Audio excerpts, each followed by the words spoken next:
भावार्थ आप लिख भी सकते हैं, लेकिन लिखने की कोई आवश्यकता है नहीं। पहला यह है, निश्चित है निसंशय निश्चित है जान एक दिन जाने को, है काल दीप जलता हरदम, जल जाना है परवाने को।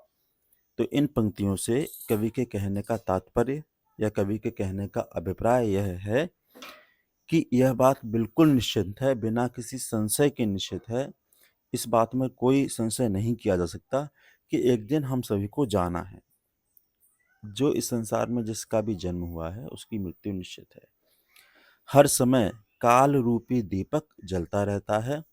जिस प्रकार दीपक पर पतंगा पतंगा जानते हैं, जैसे आप दीपक जला के रखो तो आप इसमें तो बारिश का मौसम है तो पतंगे कीट पतंगे बल्ब के सामने आ जाते हैं, दीपक के सामने, तो वो क्या करते हैं, वो पतंगे, उन्हें मालूम है कि हम जल जल ही जाएंगे, लेकिन फिर भी वो पास में आते ही हैं उसके।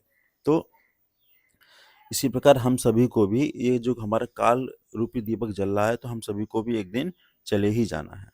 तो ये हो गया इसका। दूसरा देखिए, सब कुछ है अपने हाथों में, क्या तोप नहीं तलवार नहीं, वह हृदय नहीं है पत्थर है जिसमें स्वदेश का प्यार नहीं। तो इसका भी अर्थ वही है, कवि के कहने का तात्पर्य यह है कि जिस प्रकार युद्ध में तोप और तलवार की आवश्यकता होती है, उसी प्रकार हमें यहाँ पर अपनी दृढ़ इच्छा शक्ति के बल पर ही और हमारे अंदर देश प्रेम की भावना होनी चाहिए, और ऐसा हृदय पत्थर के समान है जिसमें अपने देश के प्रति प्रेम की भावना ना हो। तीसरा देखिए, जो भरा नहीं है भावों से, बहती जिसमें रसधार नहीं, वह हृदय नहीं है पत्थर है जिसमें स्वदेश का प्यार नहीं।